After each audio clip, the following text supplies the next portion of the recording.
Okay folks, we are here at one of my favorite flying spots, and here we're going to test out the new PTD-1 remote from Potensic.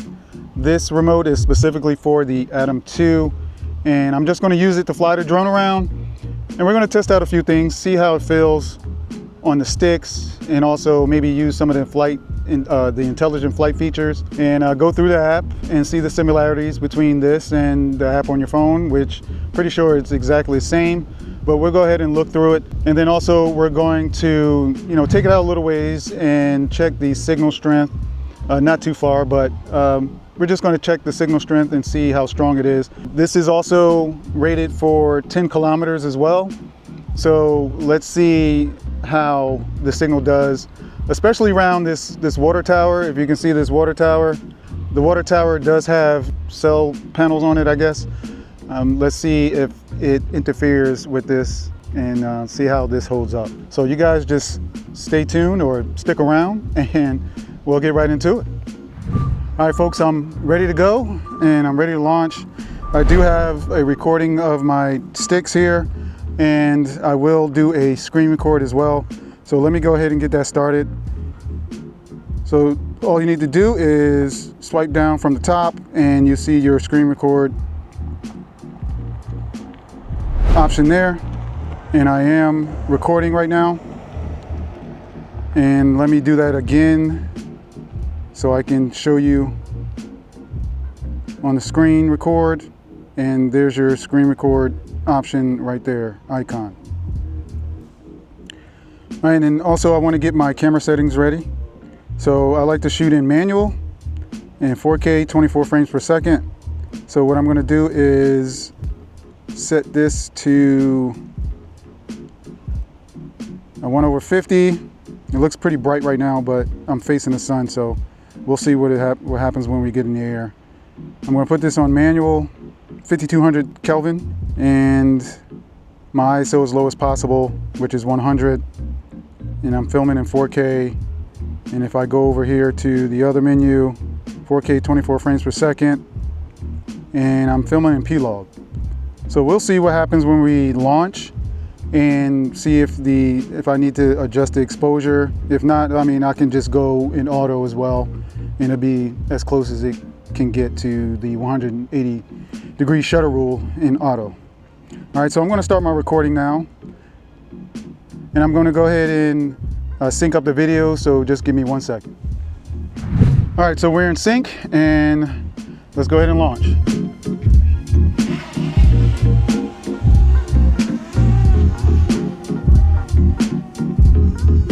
All right, so what I want to do is test out the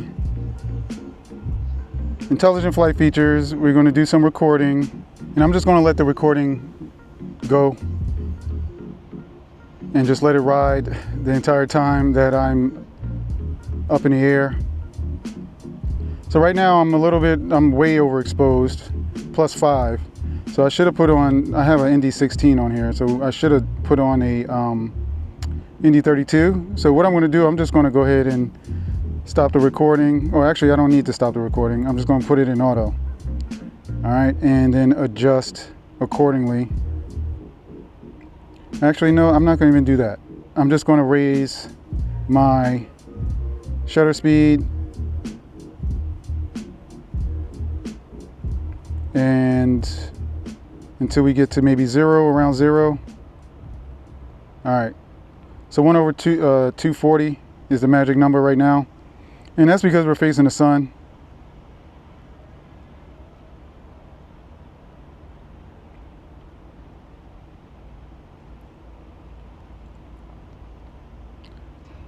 All right, nice little rotation around, and there we go.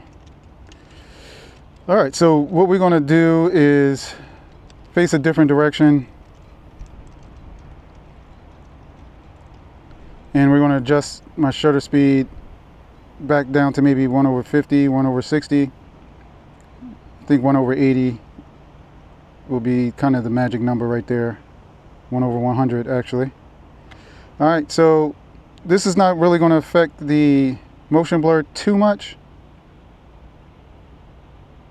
but it would be nice if you can just go ahead and get the 180-degree shutter rule, which is double what your frame rate is, 1 over double.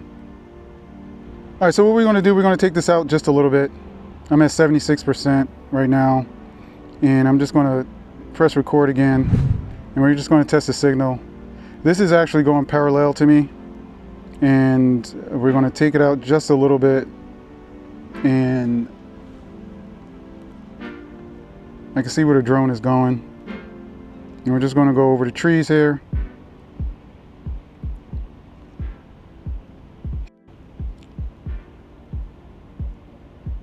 And once it gets out a little bit, it actually starts disappearing behind the trees. So we'll see how far we are. And right now it is losing a little signal because it's actually kind of behind me. Now if I face the drone and angle, there we go. I'm angling the antennas, which I should have did before, and facing the drone.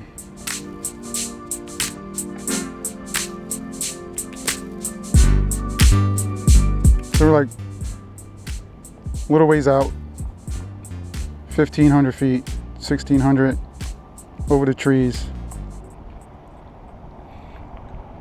And I have 2 bars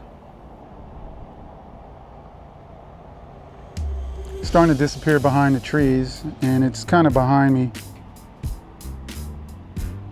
or to the left of me here. Still got a strong signal though. Not really any breakup. Now I'm down to like 2 bars, still down to 2 bars, and I'm at, my height is 213 feet. Now it's also hidden behind the trees there, and still have a video image up here. So I'm going to raise it up just a little bit and see how much it improves and how far I have to raise it up to get maybe full bars. And I'm up to 355. And that's about it. So I have 2 bars and I'm out a little ways. So let's bring this back.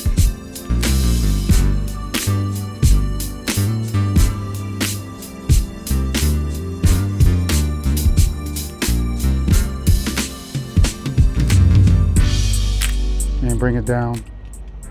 So at 56%, the battery life on these batteries here for the drone are okay. It's not the best, but you get maybe like 20 minutes of flight time.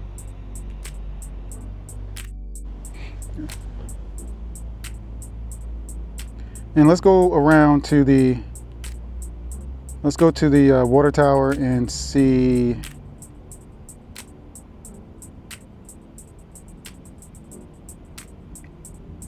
go around here to the cell tower here on top of the water tower and see what kind of signal we get, see what kind of breakup we get over here.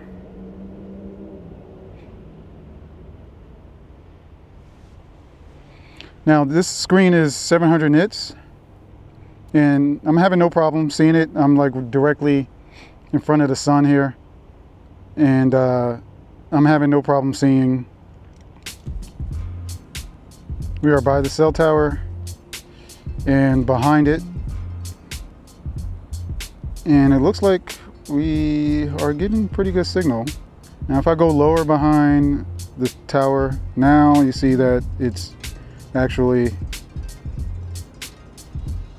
degrading the signal.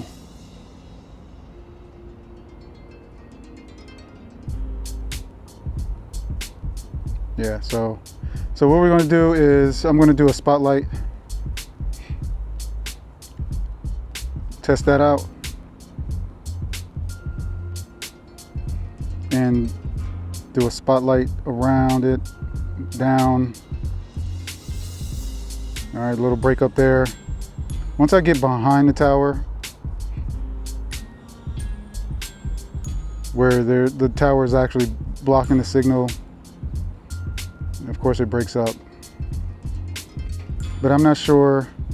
I don't think the cell tower itself is interfering with the signal. So let's go through the menu, and you have pretty much everything that was on your app. All the calibrations and stuff like that, the controls, everything is the same and the same layout. We also have introduction to it so you can get familiarized with all the buttons and what they do. You have other parameters, and yeah, pretty much everything is the same. Drop downs, everything. This is a nice little remote here. 5-inch screen or 5.5-inch screen. It's very lightweight. And the thing I like about this is that your hands are not covering the screen. On the DJI remote, RC1, the sticks are up here and your hands are partially covering, especially if you have big hands, they're partially covering the screen.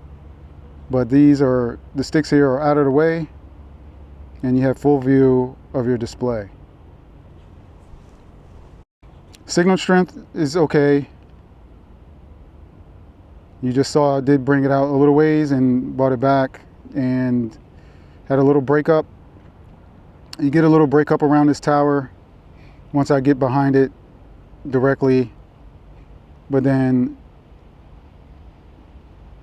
that is understood because this is a solid structure, maybe steel, and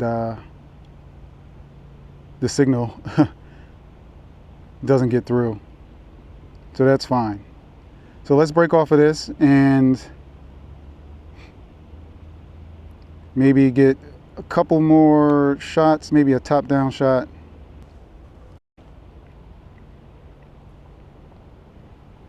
And another thing about this, oops, all right, so I do have the ND filters on here, and they're not the best fit, but they do stay on, but they're a little loose, as you can see. So I'm going to lower my shutter speed just a little. Lower it, lower it, lower it. And actually I can do exactly the 180-degree shutter rule right here, and then we're just going to go and up. This is another shot that I did for my review video, which is pretty cool.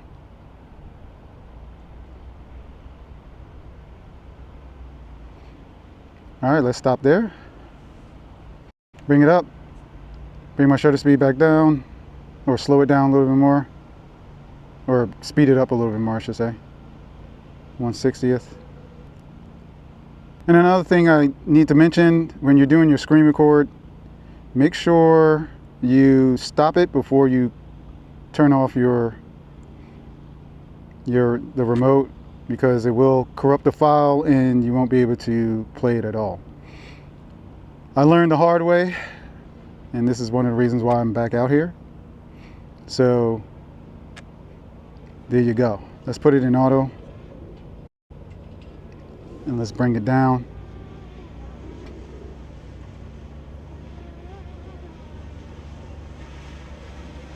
We have 26%, and I'm going to do a little spotlight here as well.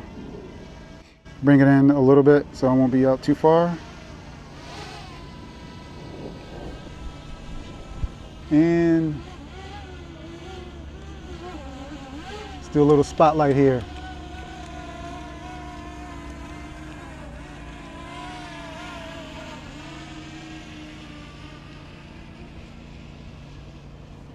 I can't really see, so let me go out here. There we go. This does not have obstacle avoidance, so you really got to be careful. Bring it in, closer, down, and closer, down.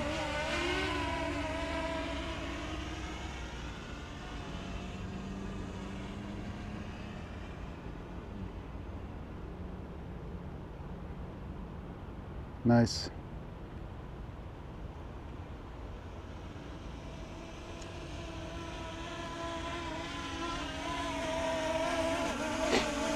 All right, so let's end this here. I'm down to 20%.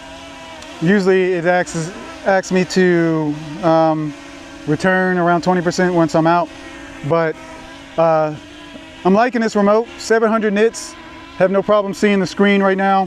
The only time I've actually had a problem seeing the screen is on a overcast day when, you know, it's kind of like blue light and the sky is like bright with the clouds and it's reflecting off the screen. That's the only time I had trouble seeing this, but in the sunlight, I'm having no problem. I can see everything. And yeah, I like this 700 nits and it's pretty much on par with the competitor. So it's really nice. Only thing, the rubber grips aren't as grippy as the, so it's asking me if I want to land. So I'm going to go ahead and land. Let's go ahead and land right here. All right. Another thing is that the rubber grips aren't as grippy as the originals. So let's stop that if I can. But everything else, the controls and everything control the same. There's a little difference in, you know, the button configuration, but that's about it. Good signal, good for what I need it for. And yeah, this is a no-brainer. If you want to get the package, the Fly More package, it is now included in the Fly More combo, or you can buy it standalone as well. So we'll go over that in just a second.